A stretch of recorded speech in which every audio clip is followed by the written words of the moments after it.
بنات السلام عليكم ورحمة الله. اليوم غندير معكم البقلاوة تجي رائعة، واخا باينة في الفيديو بيضاء ولكن راه محمرة وزوينة. دخلوا شوفوا الفيديو للاخر.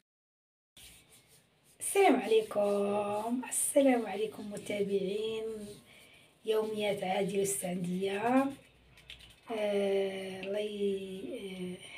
جيت غندير لكم نقدم معكم اليوم واحد الوصفه.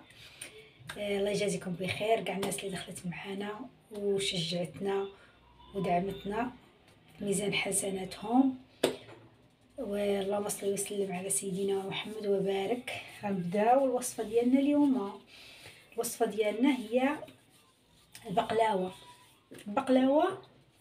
يعني كتكوني جالسه كتبغي تنوضي تحركي شويه، كتقولي غندير شي حاجه حلوه ولا شي حاجه ولا شي اكله ولا شي حلويات. اليوم غندير معكم البقلاوه. عجبكم الفيديو ما تنساوناش باللايك واشتراك في القناه. الله يجازيكم بخير ودا ميزان حسناتكم، والله يجازي كاع الناس اللي دخلت كتشارك عندها في القناه. الله يكثر خيرها ويعطيها ما تمنات. ونبداو على بركه الله. عندنا هي البقلاوه. عندك اللوز ديريها باللوز، عندك الفستق ديريها بالفستق، عندك الكاجو ديريها حتى بالكاجو. كتجي تقدري تخلطي الكاجو مع الفستق مع السوداني، تعملي ميكس، يعني تجي الطعم تجي الطعم احلى. ولكن حنا الله غالب عندنا بس السوداني. انا جبته وحمرته. انا اللي حمرته، انا ما كنجيبوش محمر، انا حيت عشان ما يكونش مكزز انا اللي كنجيبو ما محمرش وكنحمر، او ما كنجيبو ما مستويش وكنسويه في البيت. عندنا رابعه ديال اللون ديال الكاوكاو او ديال السوداني غادي نحطوها هنا، وغادي نطحنوها في الروبوت ديالنا.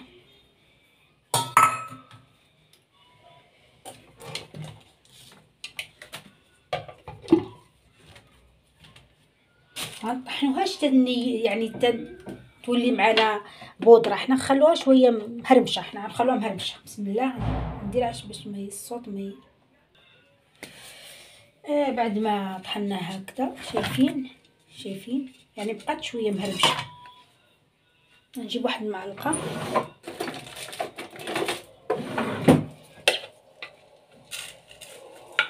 ونحطها هنا.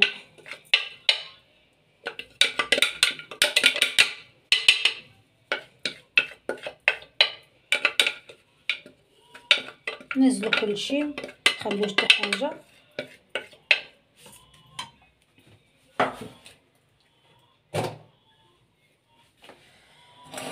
نخليوها ونعاودو نحطو القطر معانا باش القطر يزعف معانا. ما نتسناوش حيت القطر كيبغي يطيب هو الاول. نخليوها بعيد هنا. القطر عندنا حتى غتسقى بالقطر. عندنا كاس ديال عفوا ديال السنيده، وغنجيبو واحد كاس ونص ديال الماء.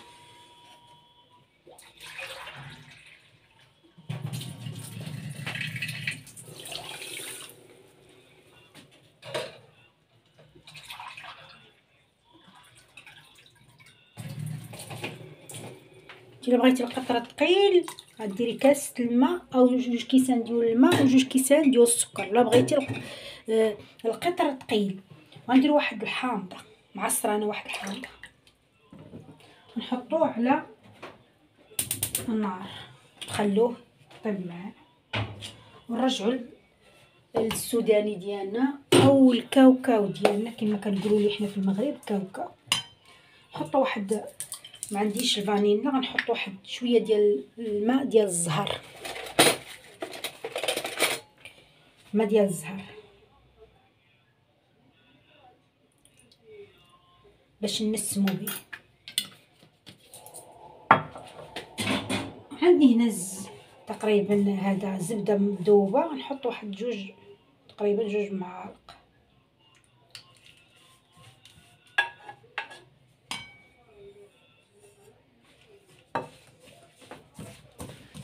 وغادي نحاول ندخل ديك الزبده كلها في داك السوداني او الكاوكاو كما كنقولوا له حنا في المغرب، كنقولوا له تنعيطوا ليه الكاوكاو.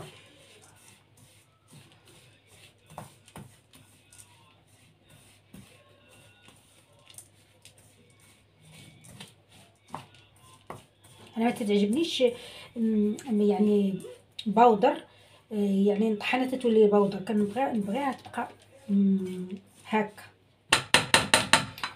وغنخلوها هنا. غادي نجيبو ديال الصينيه ديالنا اللي غتدخل معنا للفرن. تنشيل هاد الروبوت.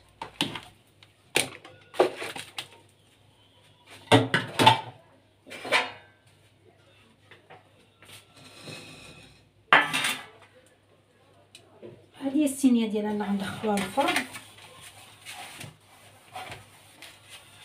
لايكات كتير خوتي وخواتاتي، لايكات لايكات، الله يجازيكم بخير. غنجيب واحد البانسو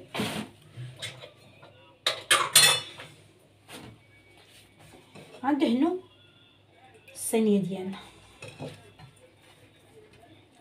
باش ما تلصقش معانا، ما يلصقش معانا البقلاوه. حنا كنقولوا البقلاوه.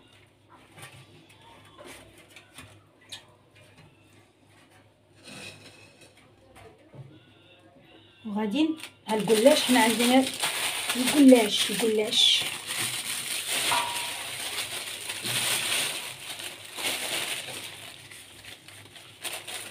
هذا كان عندي من المره اللي فاتت، وعاده جبت مول الدار جاب ليا تاني.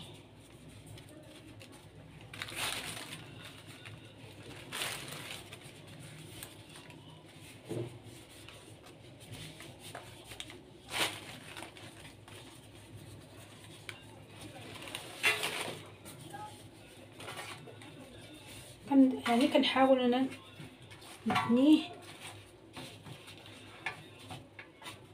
على مرتين.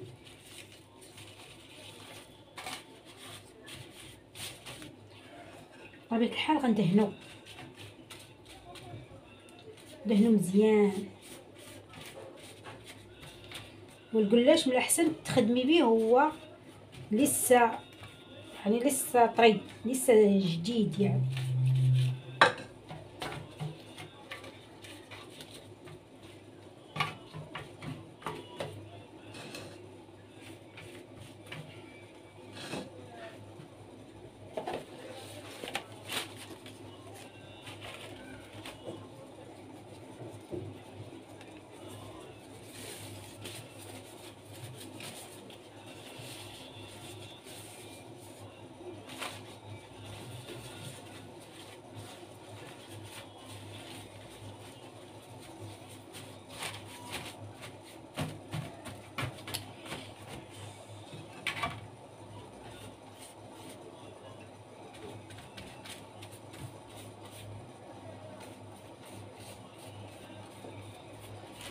على حسب بغيتي ديري الصينيه كون هكا تضاعفي الكميه، تضاعفي المقادير اللي انتي حاطه في، ضاعفي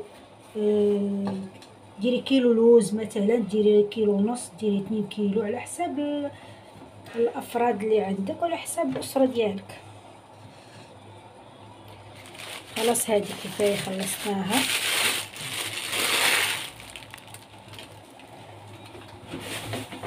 نفتح الثاني.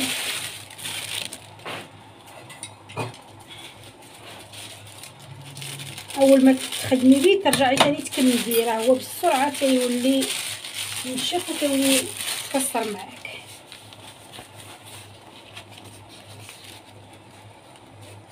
يعني تاكدي منه لما تبغي تاخذيه، تاكدي منه انه يكون جديد، ما يكونش قديم مركون، ما يكونش مركون.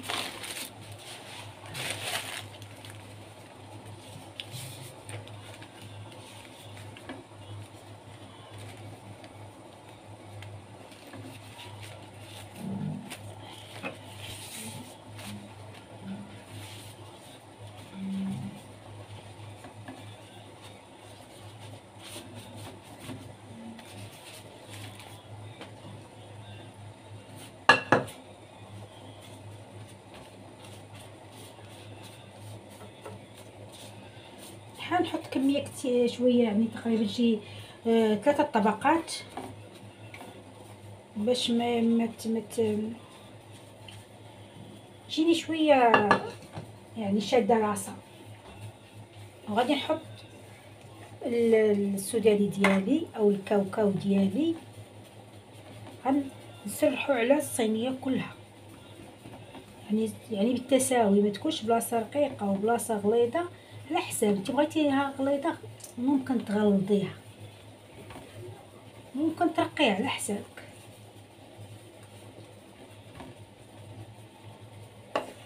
يعني حتى حاجه ما بقات رخيصه، لا كاوكاو ولا لوز ولا حتى شي حاجه. يعني تبغي ديري الوصفه كتبقاي تفكري كيفاش غادي توفقي ما بين المقادير.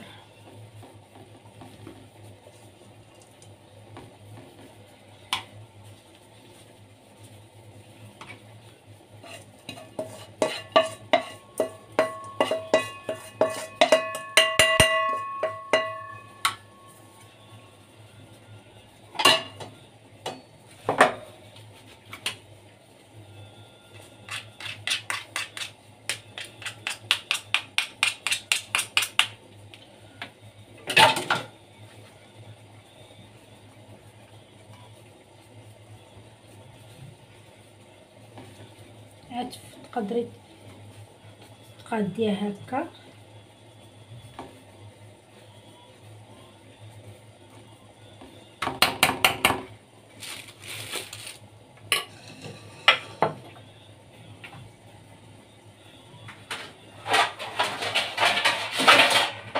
نجيبو الصينيه الثانيه غادي نبداو ندهنو فيها القلاش اللي غنحطو من الفوق، طبقات ديال القلاش اللي غنحطو من فوق.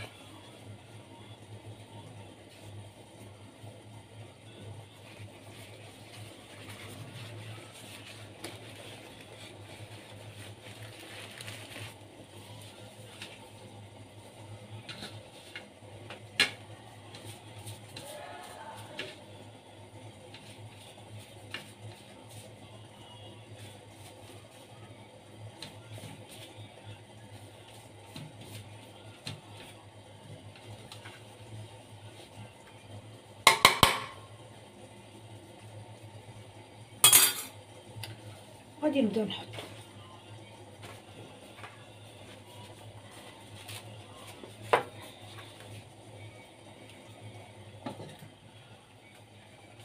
وغتبداي دهني الوجه الثاني.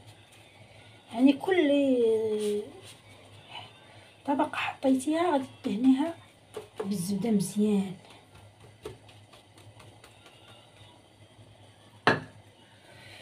زيدوا تاني كم طبقه اخرى.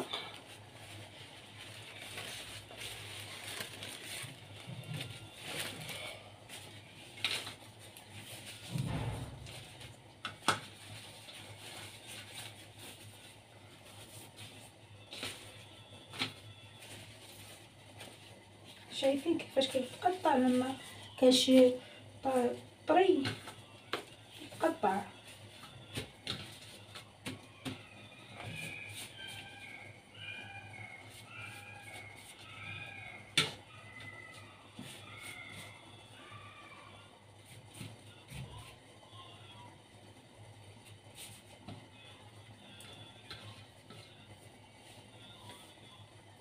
هي بطبيعة الحال كانت باللوز كتكون اطيب، او بالكاجو ولا البيستاج اللي هو الفستق.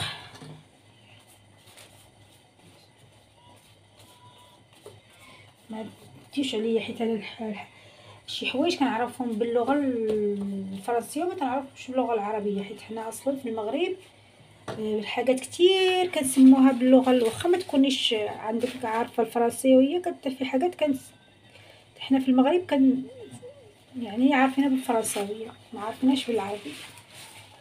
يعني البيستاج هو فستق، صح؟ البيستاج هو الفستق.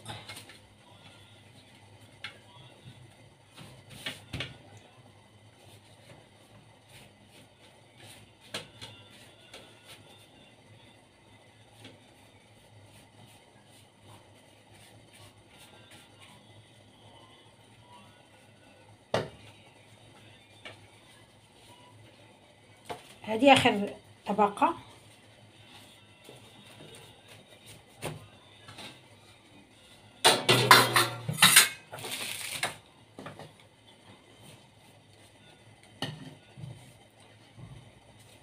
غندهنوها مزيان الوجه، غندهنو دوك الحروف تما باش ما يبقاوش لينا ناشفين كيبقاو مقوشين.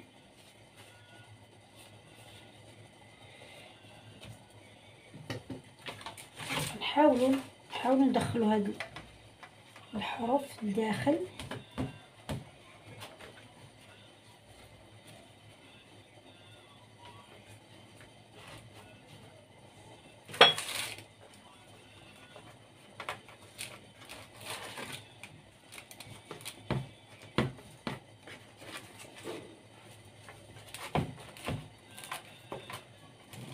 شفتي الحروف لما دهنتيهم شكل بسرعه تيبداو يتكسروا، تيبداو يقربشوا.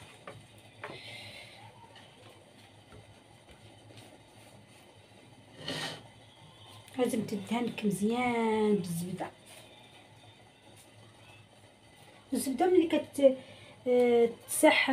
كتسيح على كله، حتى البلاصه اللي كتكون شي بلاصه شي ورقه ما واصلهاش الزبده، لما كتسيح عليها كلها.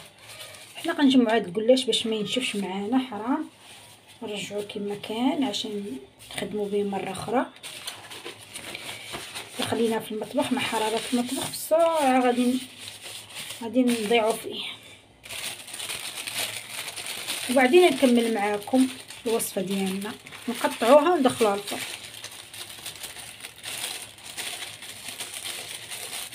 نخليها تخلص.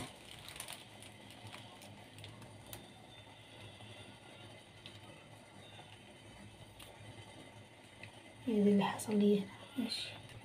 بعد ما قطعناها مربعات غندخلوها للفران تحمر من التحت وتحمر من الفوق، نطلعو نسقوها. بعد ما طلعناها من الفرن تجي بهذا الشكل، شايفين كمحمره ماشي محروقه، محمره. نسقوها بالقطر ديالنا، القطر ديالنا بارد. بسم الله. شايفين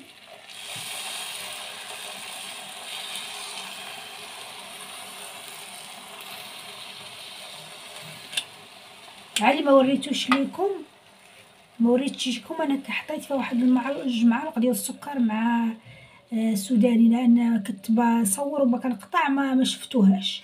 معلقه جوج معالق ديال السكر بودر، يعني هو السكر كلاصي.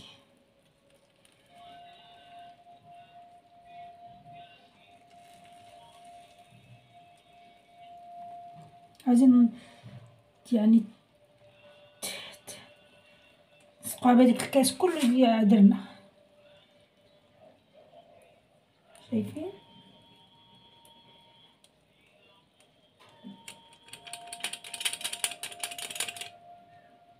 خليها تشرب.